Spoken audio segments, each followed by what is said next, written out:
I've never been one for subtlety, but I've always had a gift for communication. I try to make an impact on everyone I meet, and I firmly believe that everyone out there has something to teach me. This, however, was a lesson I was not prepared for. In the mid-90s, the 300 block of Ionia Southwest was an industrial ghetto wasteland. It was filled with hookers and dealers, hustlers and homeless, freaks, thieves, and runaways. On one side of the street was an open field nestled under the highway that was home to random homeless men and the occasional freshly bagged hooker. On the other side was 344 Ionia Southwest, a monolithic brick structure that originally held the Furniture City Brewing Company back in the late 1800s. Now, though, it was a shithole. The building would have been abandoned if it weren't for the 23 young lunatics that lived there, teetering on the edge between dying of starvation or exposure. It was a wild time. And for an 18-year-old country kid that had a head full of dreams and didn't know a damn thing about living in a big city, it was my castle. It was a cavernous building with 25-foot ceilings made of arched brick, a massive, Gothic-looking monstrosity with walls that were nearly 7 feet thick at the bottom. It towered 60 feet over the street and looked down over the iconic S-curve in the highway that marked the heart of downtown. We were kings, or at least we felt like it. We were young and motivated, smart enough to change the world and stupid enough to think it was a good idea to try. We had electricity, hot water, and heat, albeit intermittently, and never more than any two of those at the same time. $20 was a week's food from the Hardside grocery store on Division. We lived on pasta, sliced ham, tuna fish, and tortillas, and I drank my weight in cheap Kool-Aid. We were broke, but we were happy and having a blast. Our main mission was cleaning this old shithole up and making it into what would become a science and technology workshop and educational facility. We were teenage nerds, hell-bent on getting people excited about science. Over our first summer there, we removed all the hookers from our block of Ionia. Usually just asking nicely did the trick. It doesn't matter what someone does for a living, kindness and respect usually get returned. We explained that we were building a school, and they moved on up the road. We remained friendly with them. We gave an open invitation to duck into our garage whenever it was raining. Kindness works. And never once did any one of them try to pull anything stupid like servicing clients in our garage or any of that crap. They were decent to us, and we were decent to them. We were all just trying to get by in the hood. The drug dealers were the same way for the most part. Some guy sets up camp on our corner and I'd walk out and say hi and something like, "You gotta move on, man. We're a school here.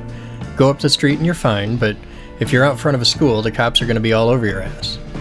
They're not the smartest guys in town, but they have a hell of a sense of self-preservation. Usually, if you put things into perspective for them, they'll never be back. Except one. I never learned his name, and that's probably for the best. But this one asshole drove a black late 80s Camaro with glass T-tops. A T-top is where the roof has a center spline of just normal roof down the middle from the front to the back, and on either side over each seat there's a window. You can pop them out, like a convertible.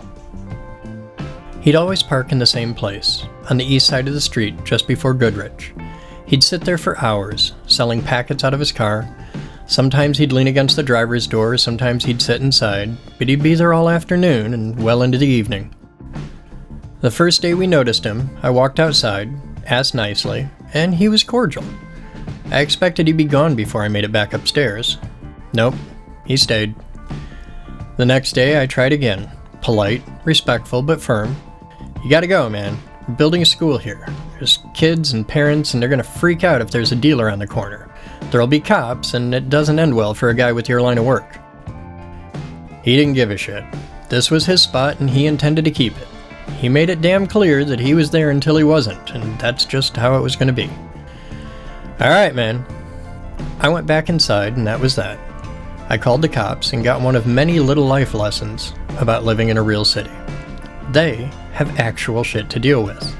And a low-rent drug dealer working on a street corner is about as high of a priority as jaywalking. Metro cops have honest-to-God battles to fight, life and death, every day. My idiot dealer dude would get handled when the rest of the city was safe. I can understand that. I can respect that. but it didn't help my situation at the time. And so, he remained. A few days later, I was painting the outside of the building and a cop came down the alley. I flagged him down and explained the situation. He said he'd talk to the guy, but it wasn't likely to end in arrest unless he did something really stupid. There simply wasn't much he could do. I asked him what I should do, and he said, well, don't do anything stupid or you'll get shot, kid. I believed him. So every day he showed up, we called the cops. This was about 4 times a week, for a month. Sometimes, more than we expected actually, they came. Sometimes they'd park behind him near the alley and just sit there for half an hour. Sometimes they'd talk to him. Once or twice they even got him to leave. But he never got arrested. And he always came back within a day or two. And this little game went on for weeks. Now, our building was made of brick. Our street was also brick, covered in a layer of patchy asphalt in most places, but you could see big holes and patches of brick underneath it. I don't know why they were there or where they came from, but up in the very top of our building was a few small piles of bricks. Not a lot, a few hundred or so, piled away up in an unused space we called the pigeon loft, because it was filled with either pigeons or bats depending on what time of day it was. It was not a nice place to be, and we stayed the hell out of there most of the time. Now I loved the smell of the city in the early morning. Every neighborhood has its own set of smells. The west side smells like cinnamon rolls because of the giant bakery on Leonard. The south end of downtown, though, smells like diesel and creosote. It's earthy, dirty, and sweet. The morning breath of the asphalt plant, the railroad, and the dozen trucking companies that all conglomerate together as you get south of Franklin wheezes up over Wealthy as urban industrial perfume and reminds us all that the city still runs on bottled dinosaurs. It was going to be a beautiful summer day, and I was in a good mood. The phantom shitter had passed us by overnight, and any day that didn't start with having to deal with a fresh loaf on my doorstep was a good day. We were working on an upper floor, hauling out 50-pound boxes of old files from companies long dead that had been sitting up there since Christ was a corporal. They were all on pallets, hundreds of pallets, and each one weighed over a ton. We moved thousands of boxes that summer, filling dumpsters, all to go off and be recycled. All day long, Mr. T-Top worked his corner, and his presence ate away at my soul. We ate dinner sitting on the roof, and my friends and I contemplated just what we should do about T-Top and how to solve the problem, when I came upon an idea. I asked the guys to go downstairs and lock all the doors for the night. They made the rounds. To live in that neighborhood was to have a solid sense of security when it came to doors and locks. It was a strange existence to me, and a strong bit of culture shock for a country boy. I'd never had a key to my own house growing up. The doors were never locked. Such is not the case in the hood. Any door would be randomly tested by morning, any vulnerability would be exploited immediately, and more than once we'd had the experience of clearing the building because something had been left either unlocked or a weakness had been found. Things in the hood don't just go bump in the night, they fuck right off to the pawn shop. I walked down a couple floors and stuck my head out the window over T-Top. Hey man, you gotta fuck off. This isn't cool. You gotta leave, man. I said, already committed to my plan, but I at least wanted to give him an honest shot. Fuck you, man, came back the expected reply.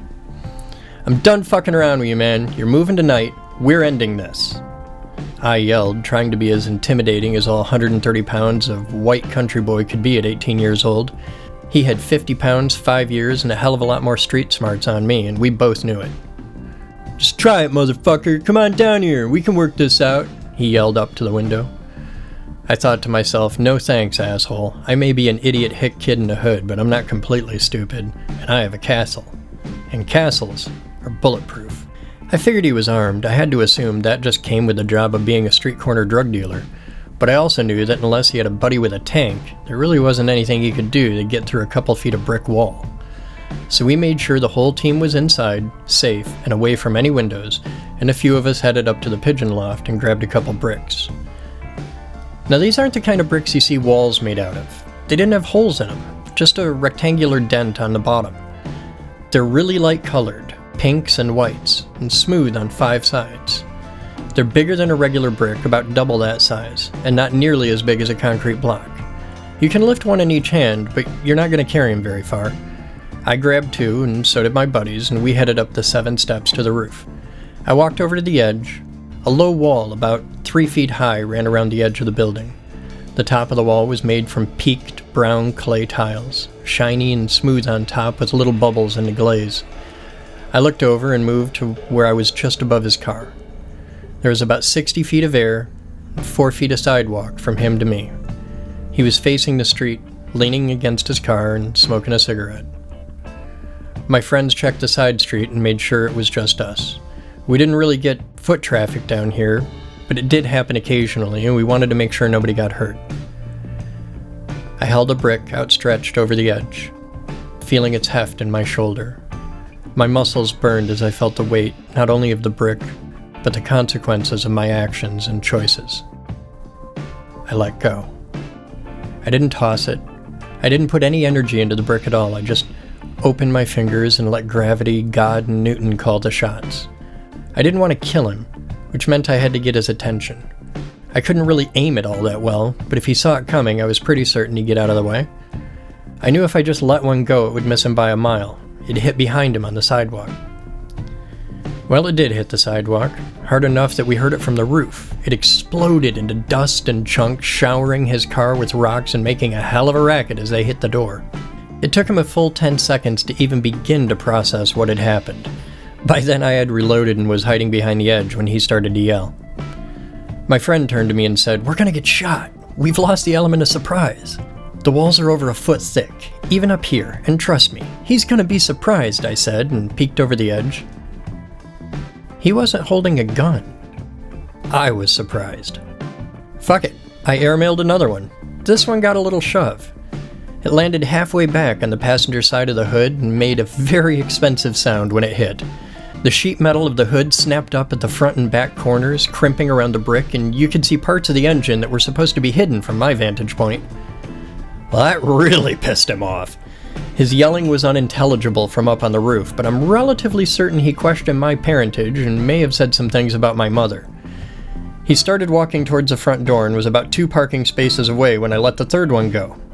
It made a very different sound I wasn't expecting. The sound was the passenger side T-top glass getting sledgehammered into the seat by an urban meteorite, followed immediately by the sound of "Motherfucker!" being screamed. Still, he hadn't shot at us. We were really expecting that to be part of this. I peeked over and he was standing next to the car. I yelled down, "That's 3 and I got plenty more! If you get in your car and leave, this stops. Stay here and you'll have a pile of fucking scrap metal under a ton of bricks, asshole. Your call." He contemplated it a lot longer than I would have, but about a minute later he got in his car and peeled out. The last time I saw him, he was headed north on Ionia doing about 50 in a 25.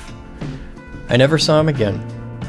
But sometime in the small hours that night, I did get one of my bricks back. He left it in the lobby, via the front window. Worth it. A couple months later, a friend of mine who had heard the story told me he was at Meijer and saw a guy in a parking lot driving a black T-top Camaro with no hood and a trash bag for a passenger side roof.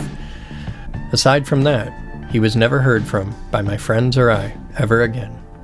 And thus, the lesson of how to be as subtle as a brick. Thank you for watching.